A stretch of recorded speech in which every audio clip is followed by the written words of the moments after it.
Last night, the United States brought the world's #1 terrorist leader to justice. Abu Bakr al-Baghdadi is dead. He was the founder and leader of ISIS, the most ruthless and violent terror organization anywhere in the world. The United States has been searching for Baghdadi for many years. Capturing or killing Baghdadi has been the top national security priority of my administration. U.S. Special Operations Forces executed a dangerous and daring nighttime raid in northwestern Syria and accomplished their mission in grand style. The U.S. personnel were incredible. I got to watch much of it. No personnel were lost in the operation, while a large number of Baghdadi's fighters and companions were killed with him. He died after running into a dead-end tunnel, whimpering and crying and screaming all the way. The compound had been cleared by this time, with people either surrendering or being shot and killed. 11 young children were moved out of the house and are uninjured. The only ones remaining were Baghdadi in the tunnel, and he had dragged 3 of his young children with him. They were led to certain death. He reached the end of the tunnel as our dogs chased him down. He ignited his vest, killing himself and the 3 children. His body was mutilated by the blast. The tunnel had caved in on it in addition, but test results gave certain, immediate, and totally positive identification. It was him. The thug who tried so hard to intimidate others spent his last moments in utter fear, in total panic and dread, terrified of the American forces bearing down on him. We were in the compound for approximately 2 hours, and after the mission was accomplished, we took highly sensitive material and information from the raid, much having to do with ISIS, origins, future plans, things that we very much want. Baghdadi's demise demonstrates America's relentless pursuit of terrorist leaders and our commitment to the enduring and total defeat of ISIS and other terrorist organizations. Our reach is very long. As you know, last month we announced that we recently killed Hamza bin Laden, the very violent son of Osama bin Laden, who was saying very bad things about people, about our country, about the world. He was the heir apparent to al-Qaeda, terrorists who oppress and murder innocent people should never sleep soundly, knowing that we will completely destroy them. These savage monsters will not escape their fate, and they will not escape the final judgment of God. Baghdadi has been on the run for many years, long before I took office. But at my direction, as Commander-in-Chief of the United States, we obliterated his caliphate 100% in March of this year. Today's events are another reminder that we will continue to pursue the remaining ISIS terrorists to their brutal end. That also goes for other terrorist organizations. They are likewise in our sights. Baghdadi and the losers who worked for him, and losers they are. They had no idea what they were getting into. In some cases, they were very frightened puppies. In other cases, they were hardcore killers but they killed many, many people. Their murder of innocent Americans, James Foley, Stephen Sotloff, Peter Kasich, and Kayla Mueller, were especially heinous. The shocking publicized murder of Jordanian pilot, a wonderful young man, spoke to the king of Jordan. They all knew him, they all loved him. He was burned alive in a cage for all to see on the execution of Christians in Libya and Egypt, as well as the genocidal mass murder of Yazidis, rank ISIS among the most depraved organizations in the history of our world. The forced religious conversions, the orange suits prior to so many beheadings, all of which were openly displayed for the world to see. This was all that Abu Bakr al-Baghdadi, this is what he wanted. This is what he was proud of. He was a sick and depraved man, and now he's gone. Baghdadi was vicious and violent, and he died in a vicious and violent way as a coward, running and crying. This raid was impeccable and could only have taken place with the acknowledgement and help of certain other nations and people. I want to thank the nations of Russia, Turkey, Syria, and Iraq, and I also want to thank the Syrian Kurds for certain support they were able to give us. This was a very, very dangerous mission. Thank you as well to the great intelligence professionals who helped make this very successful journey possible. I want to thank the soldiers and sailors, airmen, and Marines involved in last night's operation. You are the very best there is anywhere in the world. No matter where you go, there is nobody even close. I want to thank General Mark Milley and our Joint Chiefs of Staff, and I also want to thank our professionals who work in other agencies of the United States government and were critical to the mission's unbelievable success. Last night was a great night for the United States and for the world. A brutal killer, one who has caused so much hardship and death, has violently been eliminated. He will never again harm another innocent man, woman, or child. He died like a dog. He died like a coward. The world is now a much safer place. God bless America. Thank you. Any questions? When did you first hear about that this was an operation was going to get started? We've had him under surveillance for a couple of weeks. We knew a little bit about where he was going, where he was heading. We had very good information that he was going to another location. He didn't go. 2 or 3 efforts were canceled because he decided to change his mind, constantly changing his mind.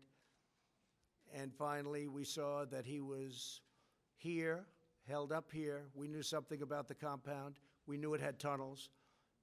The tunnels were dead end for the most part. There was one we think that wasn't, but we had that covered too, just in case. The level of intelligence, the level of work was pretty amazing. When we landed with 8 helicopters, a large crew of brilliant fighters ran out of those helicopters and blew holes into the side of the building, not wanting to go through the main door because that was booby-trapped. And it was something really amazing to see. I got to watch it along with General Milley, Vice President Pence, others in the Situation Room, and we watched it so clearly. how did you watch this? Well, I don't want to say how, but we had absolutely perfect, as though you were watching a movie.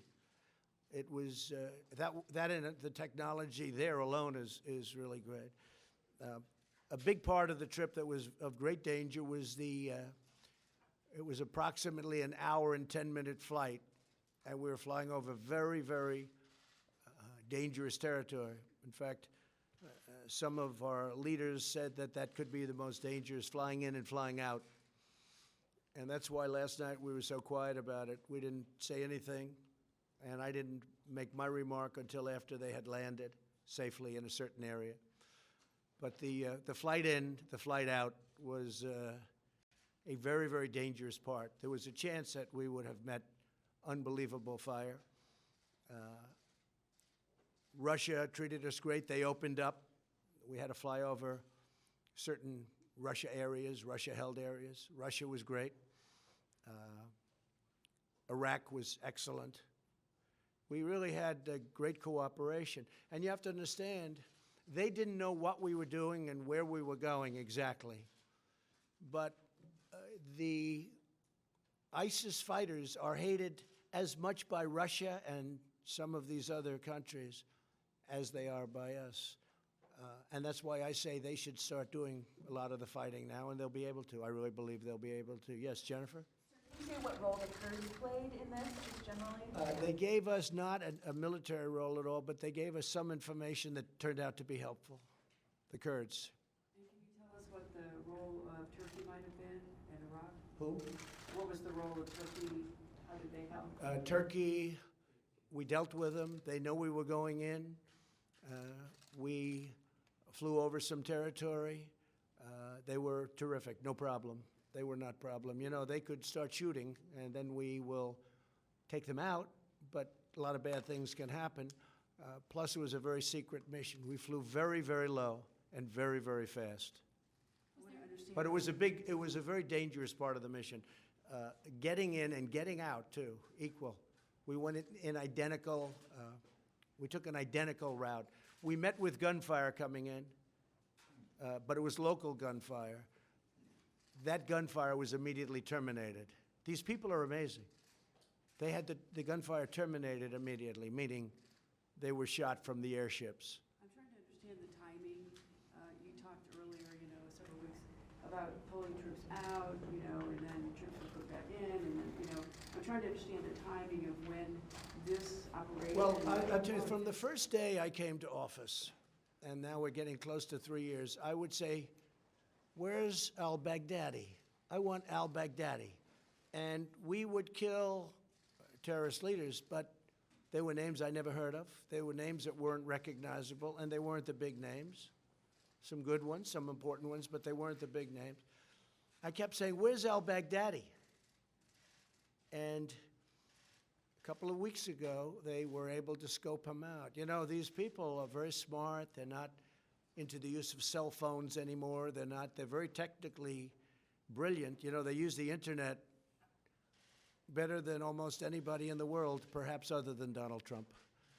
But they use the internet incredibly well. And what they've done with the internet through recruiting and everything, and that's why he died like a dog. He died like a coward. He was whimpering, screaming, and crying. And frankly, I think it's something that should be brought out so that his followers and all of these young kids that want to leave various countries, including the United States, they should see how he died. He didn't die a hero. He died a coward, crying, whimpering, screaming, and bringing 3 kids with him to die, a certain death. And he knew the tunnel had no end. I mean, it was a closed end. They call it a closed end tunnel. Not a good place to be. So this was going on before you made the announcement that you're pulling I've been looking for him for 3 years. I've been looking for him. I started getting some very positive feedback about a month ago, and we had some incredible intelligence officials that did a great job. That's what they should be focused on. But about what time did this operation start yesterday, sir? And have you notified? Well, this operation started 2 weeks ago in terms of the real operation because we had him scoped. We thought he'd be in a certain location. He was. Things started checking out very well. We were involved on our own team with some brilliant people who I've gotten to know, brilliant people that love our country, highly intelligent people. And we've had it pretty well scoped out for a couple of weeks. But he tends to change immediately. He had a lot of cash. He tends to change like on a dime, where he'll be going to a certain location, all of a sudden he'll go someplace else, and you'll have to cancel. But this was one where we knew he was there, and you can never be 100% sure because you're basing it on technology more than anything else. But we thought he was there, and then we got a confirmation. And when we went in, they were greeted with a lot of firepower, a lot of firepower. I'll tell you, these guys, they do a job. They are so brave and so good. And so importantly, many of his people were killed, and we'll announce the exact number over the next 24 hours. But many were killed. We lost nobody. Think of that. It's incredible. And when you told the Russians, you requested... Our dog was hurt. Actually, the canine was hurt, went into the tunnel, but we lost nobody. So you requested to the Russians to fly over this area they controlled. What did you tell them? We spoke to the Russians. What did you tell them? We told them we're coming in. Okay. And they said, thank you for telling us. They were very good. But did you tell them why? No, they did not know why. Was any other country? We did tell them, we think you're going to be very happy because, you know, again, they hate ISIS as much as we do. You know what ISIS has done to Russia. So, no, we did not tell. They did not know the mission, but they knew we were going over an area that they had a lot of firepower. And have you notified the congressional leaders about this, Pelosi? We've notified some. McConnell? Others are being notified now as I speak. We were going to notify him last night, but we decided not to do that because Washington leaks like I've never seen before. There's no country in the world that leaks like we do. And Washington is a leaking machine. And I told my people we will not notify them until our great people are out. Not just in, but out. I don't want to have them greeted with firepower like you wouldn't believe. So we were able to get in. It was top secret. It was kept. There were no leaks, no nothing. The only people that knew were the few people that I dealt with. And again, Mark Milley and the Joint Chiefs of Staff were incredible. We had some tremendous backup. Robert O'Brien, Secretary Esper, Secretary Pompeo. Pence, I told you, he was great. There's a very small group of people that knew about this. We had very, very few people. A leak could have cost the death of all of them. Now, they're so good that I think nothing was going to stop them anyway. You want to know the truth. That's how good they were. We had them also surrounded by massive air power, up in the air yesterday, surrounded at very high levels. We were very low.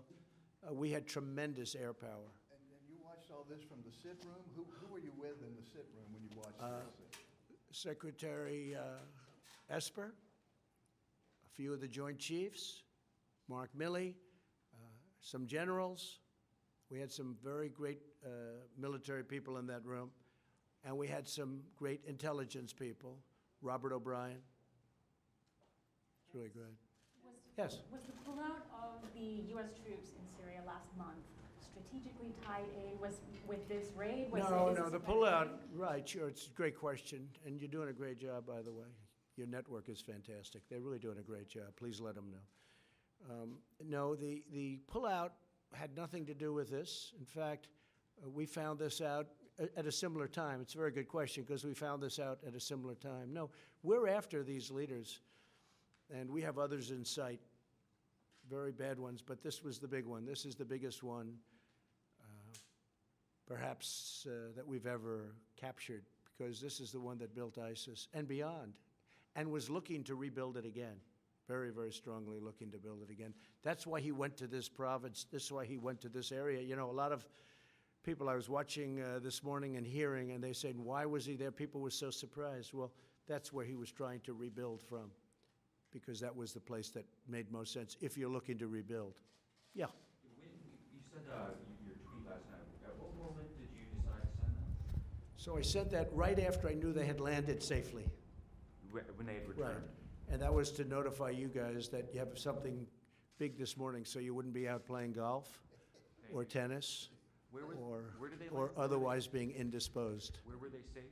Where did they landed? I'd rather not say, but we landed in a very friendly port in a friendly country. Give you any pause about your decision to withdraw? No, I think it's great. Look, we don't want to keep soldiers between Syria and Turkey for the next 200 years. They've been fighting for hundreds of years. We're out. But we are leaving soldiers to secure the oil. Now, we may have to fight for the oil. That's okay. Maybe somebody else wants the oil, in which case they have a hell of a fight. But there's massive amounts of oil, and we're securing it for a couple of reasons. Number one, it stops ISIS, because ISIS got tremendous wealth from that oil. We have taken it. It's secured. Number two, and again, somebody else may claim it, but either we'll negotiate a deal with whoever's claiming it, if we think it's fair, or we will militarily stop them very quickly. We have tremendous power in that part of the world. We have, the airport is right nearby. A very big, very monstrous, very powerful airport, and very expensive airport that was built years ago. We're in that Middle East now for $8 trillion. So we don't want to be keeping Syria and Turkey. They're going to have to make their own decision. The Kurds have worked along incredibly with us, but in all fairness, it was much easier dealing with the Kurds after they went through 3 days of fighting, because that was a brutal 3 days. And if we would have said to the Kurds, hey, do you mind moving over 7 miles? Because, they were in the middle mostly. So you have 7 or 8 miles. Could you mind moving over? Because I have to say, Turkey has taken tremendous deaths from that part of the world. We call it a safe zone, but it was anything but a safe zone. Turkey has lost thousands and thousands of people from that safe zone. So they've always wanted that safe zone for many years. I'm glad I was able to help them get it. But we don't want to be there. We want to be home. I want our soldiers home or fighting something that's meaningful. I'll tell you who loves us being there. Russia and China. Because while they build their military, we're depleting our military there. So Russia loves us being there. Now, Russia likes us being there for 2 reasons. Because we kill ISIS, we kill terrorists, and they're very close to Russia. We're 8,000 miles away.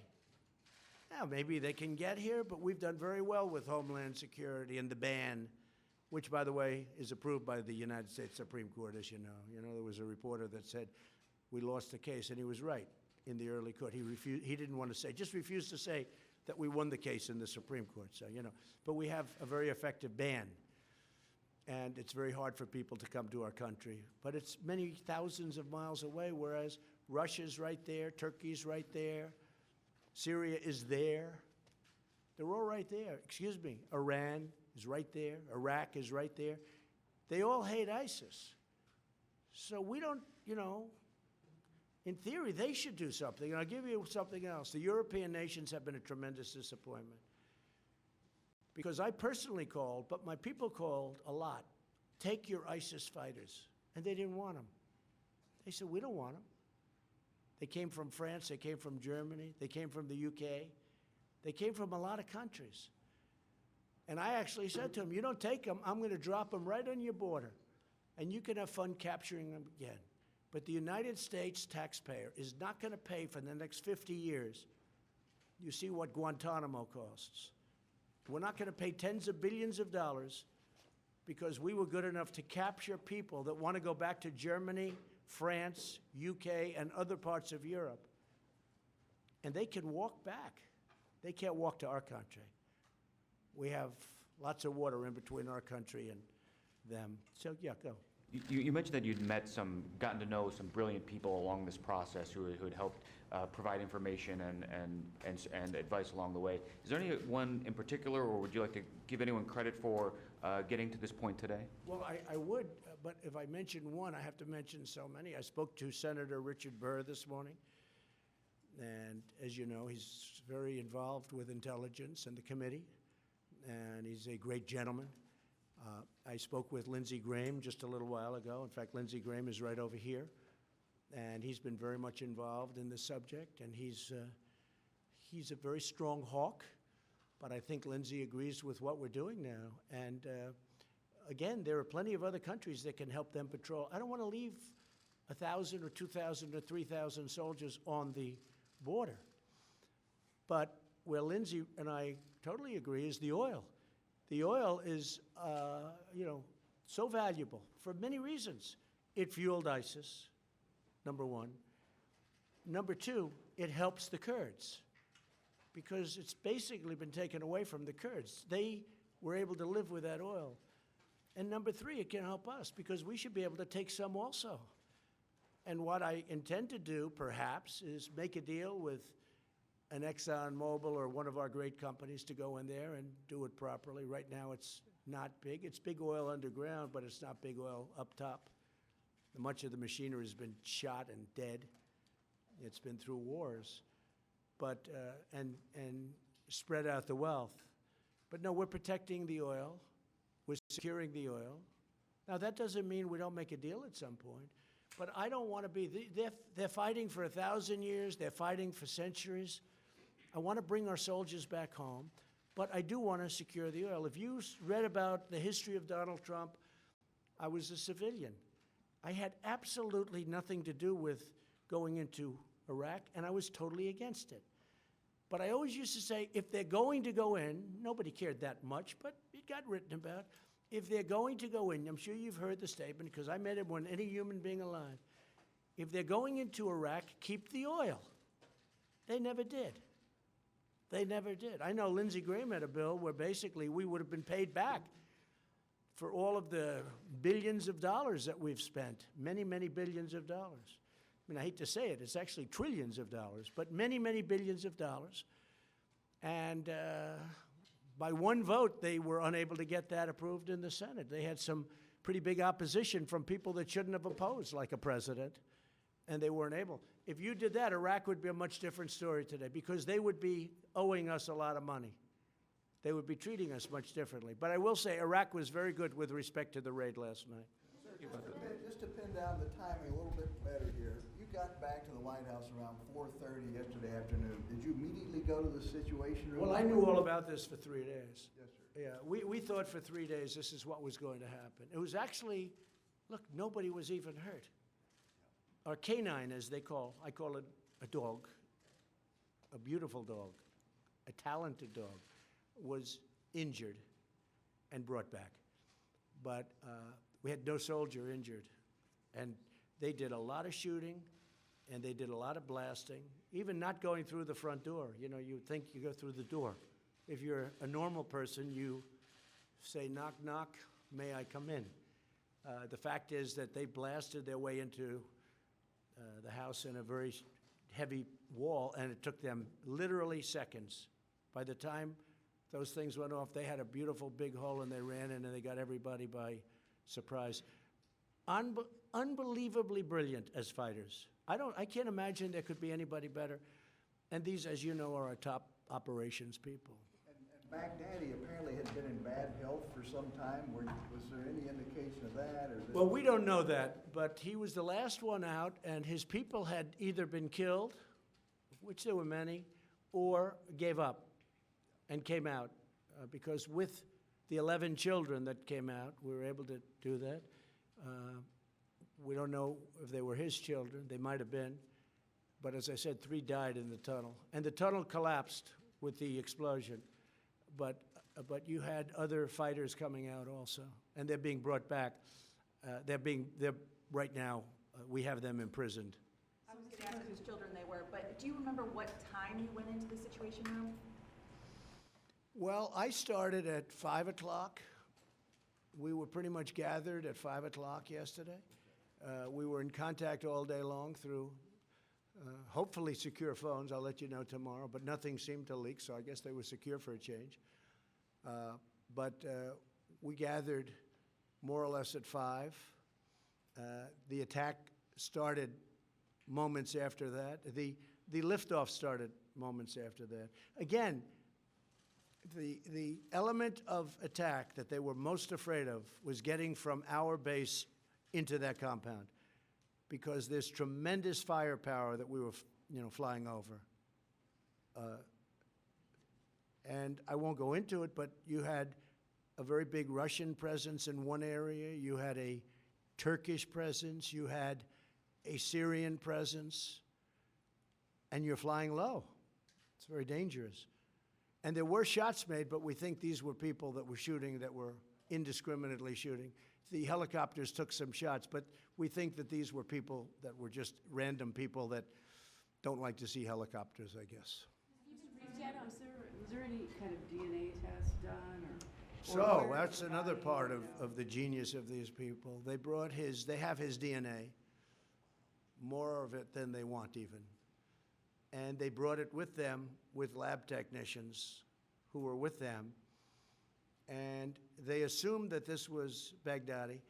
They thought visually it was him, but they assumed it was him, and they did an on-site test. They got samples. And to get to his body, they had to remove a lot of debris because the tunnel had collapsed, but these people are very good at that. And they, as I said, they brought body parts back with them, et cetera, et cetera. There wasn't much left. The vest blew up, but there are still substantial pieces that they brought back. So they did an on-site test because we had to know this. And it was a very quick call that took place about 15 minutes after he was killed, and it was positive. This is a confirmation, sir. There was also a report that his wife had detonated, or one of his wives had detonated a vest. So there were two women. Both wives, both wearing vests. They had not detonated, but the fact that they were dead and they had vests on made it very difficult for our men, because they had vests on, and it made it very difficult for our men, because you never know what's going to happen. They're lying, they're dead, they never detonated, but they were dead. On the successor, the possible successors, have you been briefed on who? Yeah, we know possibly the still- successors, and we've already got them in our sights, and we'll tell you that right now, but we know the successors. Hamza bin Laden was a big thing, but this is the biggest there is. This is the worst ever. Osama bin Laden was very big, but Osama bin Laden became big with the World Trade Center. This is a man who built a whole, as he would like to call it, a country, a caliphate, and was trying to do it again. And I had not heard too much about his health. I've heard stories about he may not have been in good health, but he died in a ruthless, vicious manner. That I can tell you. Yes, we have people that were taken.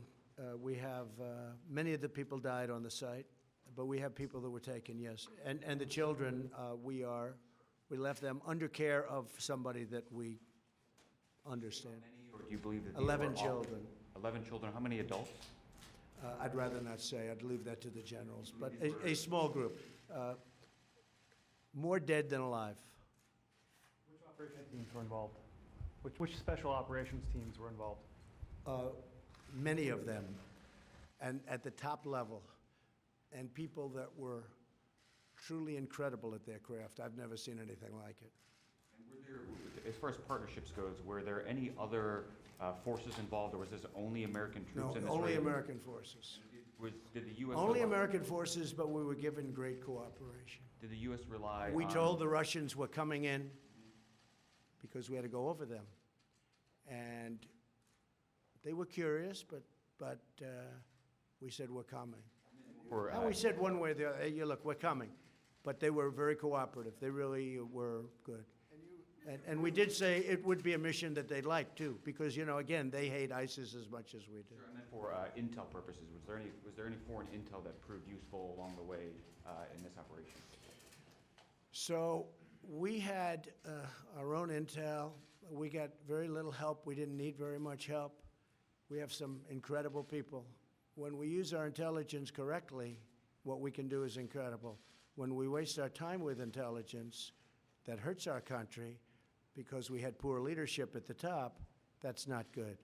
But I've gotten to know many of the intel people, and I will say that they are spectacular. Now, they're not going to want to talk about it. They want to keep it quiet, the last thing they want, because these are great patriots. But the people that I've been dealing with are incredible people, and it's really a deserving name, intelligence. I've dealt with some people that aren't very intelligent, having to do with intel. But this is the top people, and it was incredible. It was flawless, and it was very complicated. But so I do appreciate Russia, Turkey, Iraq, and Syria to an extent, because you know, we're flying into Syria. There are a lot of Syrian people with lots of guns.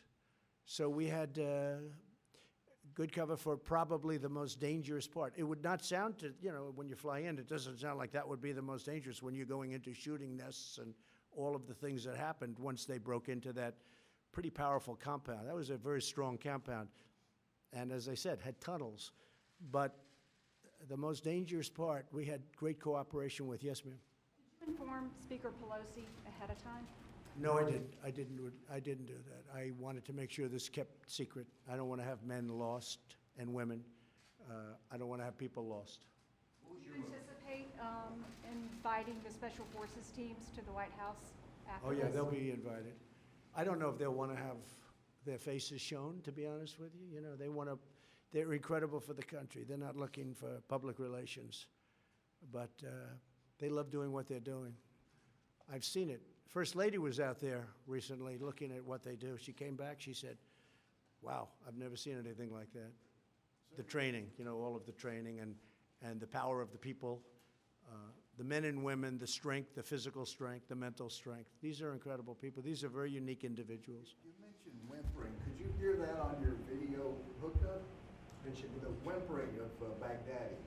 I don't want to talk about it, Okay. but he was screaming, crying, and whimpering.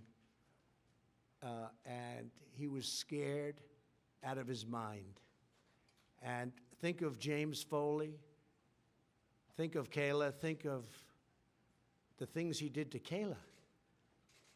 What he did to Foley and so many others. And for those people that say, oh, isn't this a little violent? Think of how many times have you seen men, I think in all cases men for the most part, but in terms of this, where you see the orange suits and you see the ocean and they're beheaded.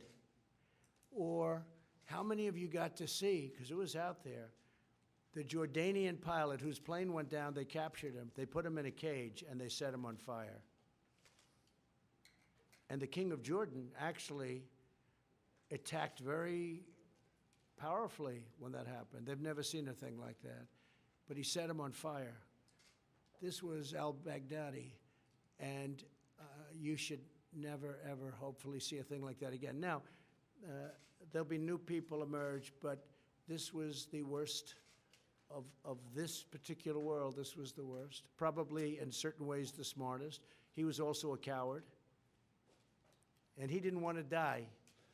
But think of it, everybody was out, and we were able to search him down and find him in the tunnel. We knew the tunnel existed, and that's where he was. And you've taken a lot of heat for the Syria pullout. Do you think this will change the standing, your standing? Well, I don't have a Syria pullout. I just don't want to guard Turkey and Syria for the rest of our lives. I mean, I don't want to do it. It's very expensive. It's very dangerous. They've been fighting for centuries. I don't want to have my people, 2,000 men and women, or 1,000, or 28.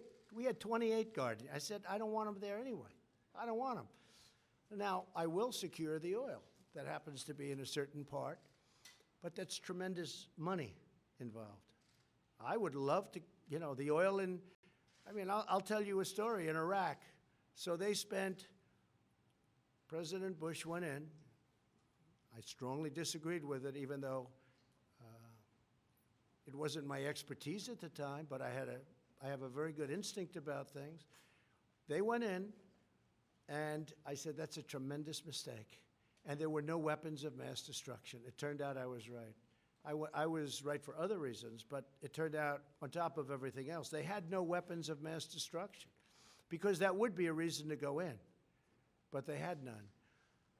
But I heard recently that Iraq, over the last number of years, actually discriminates against America in oil leases. In other words, some oil companies from other countries, after all we've done, have an advantage in Iraq for the oil. I said, keep the oil. Give them what they need. Keep the oil. Why should we go in, we lose thousands of lives, spend trillions of dollars, and our companies don't even have an advantage in getting the oil leases. So I just tell you that story. That's what I heard. Did Gina Haspel play a role in this? Can you talk a little bit about that? And I saw your NSC counterterrorism director out in the hallway. Was there a role with NSC Yes. counterterrorism? Everybody. Gina was great. Everybody played a role. And just Joe to was follow- great. Gina was great. They were all great. Just to follow up, did your Syria pullout, did that generate the intelligence that led to this operation? No. We were looking at this. Look, as I said, Steve, I've been looking at this. I'm here almost 3 years. I've been looking at this for 3 years. They'd come in, sir, we have somebody under. I said, I don't want somebody. I want al-Baghdadi. That's the one I want. They'd say, well, we have somebody else. I said, that's great. Fine. Take him out. But I want al-Baghdadi. That's who I want. I don't want other people. And then I also wanted Hamza bin Laden, because he's a young man, around 30, looks just like his father, tall, very handsome, and he was talking bad things just like his father. You know, if you read my book, there was a book just before the World Trade Center came down, and I don't get any credit for this, but that's okay. I never do. But here we are. I wrote a book, a really very successful book, and in that book, about a year before the World Trade Center was blown up, I said, there is somebody named Osama bin Laden. You better kill him or take him out, something to that effect. He's big trouble. Now, I wasn't in government. I was building buildings and doing what I did, but I always found it fascinating. But I saw this man, tall, handsome, very charismatic, making horrible statements about wanting to destroy our country. And I'm writing a book. I think I wrote 12 books. All did very well. And I'm writing a book. World Trade Center had not come down. I think it was about, if you check, it was about a year before the World Trade Center came down. And I'm saying to people, take out Osama bin Laden, that nobody ever heard of. Nobody ever heard of. I mean, al-Baghdadi, everybody hears because he's built this monster for a long time. But nobody ever heard of Osama bin Laden until really the World Trade Center. But about a year, you'll have to check it, a year and a half before the World Trade Center came down, the book came out. I was talking about Osama bin Laden. I said, you have to kill him. You have to take him out. Nobody listened to me. And to this day, I get people coming up to me. They said, you know what, one of the most amazing things I've ever seen about you is that you predicted that Osama bin Laden had to be killed before he knocked down the World Trade Center. It's true. Now, most of the press doesn't want to write that, but, you know, but it is true. If you go back, look at my book. I think it was The America We Deserve. I made a prediction, and let's put it this way. If they would have listened to me, a lot of things would have been different. Sir, can you talk about some of the difficult decisions you had along the way here in this operation? Anything that weighed on you or that you had to... Well, just death. I mean, you know, I'm sending a large number of brilliant fighters. These are the greatest fighters in the world. I'd rather let the generals tell you, but a large number. We had 8 helicopters, and we had many other ships and planes. It was a large group, and again, this is a large group heading over very, very strong firepower areas where that was decision one. Will they make it? And they made it. But they took fire, but they made it. They didn't take, we don't believe, again, it was nation fire. We believe it was individual group fire or gang fire, as they call it. So they made it. So that was a big relief. Then they went in, they blasted their way in, you've heard. They blasted their way in so quickly. It was incredible because his building was quite powerful, strong. They blasted their way in, and then all hell broke loose. It's incredible that nobody was killed or hurt. We had nobody even hurt. And that's why the dog was so great. We actually had a robot to go in the tunnel, but we didn't get it because we were tracking him very closely. But we had a robot just in case, because we were afraid he had a suicide vest on, and if you get close to him and he blows it up, you're going to die. You're going to die. He had a very powerful suicide vest. Did you make any decisions in the moment while troops were on the ground? No, they had it just incredible. We were getting full reports on literally a minute-by-minute basis. Sir, we just broke in. Sir, the wall is down. Sir, you know, we've captured. Sir, 2 people are coming out right now, hands up, fighters. Then the 11 children out. Numerous people were dead within the building that they killed. Then it turned out they gave us a report. Sir, there's only 1 person in the building. We are sure he's in the tunnel trying to escape, but it's a dead-end tunnel. And it was brutal, but it was over. And as I said, when he blew himself up, the tunnel collapsed on top of him, on top of everything. And his children, I mean, so he led his 3 children to death. So, you know. In the tunnel, that's when the robot followed him into, that's why no The robot troops was died. set to, but we didn't hook it up because they were moving too fast. We were moving fast. We weren't 100% sure about the tunnel being dead-ended. It's possible that there could have been an escape hatch somewhere along that we didn't know about. So we moved very, very quickly. I mean, these people, they were moving, they were chasing, yeah, they were chasing. But again, because of suicide vests, you can't get too close. Again, one of the reasons with the wives is if they have a suicide vest, you know, you have to be very, very careful. These vests are brutal, and they go for a long distance. Yes, please. Have you spoken or will you speak to the families, like the Foley family? I'm calling the families now. It will be a pleasure to do that. The Foley family, who I know, will be calling Kayla's family. What he did to her was incredible. It's a well-known story, and I'm not going to say it, but you know that. He kept her in captivity for a long period of time. He kept her in his captivity, his personal captivity. She was a beautiful woman, beautiful young woman. Helped people. She was there to help people. And he saw her, and he thought she was beautiful. And he brought her into captivity for a long period of time, and then he killed her. He was an animal, and he was a gutless animal. Thank you all very much. I appreciate it. It's a very great day for our country.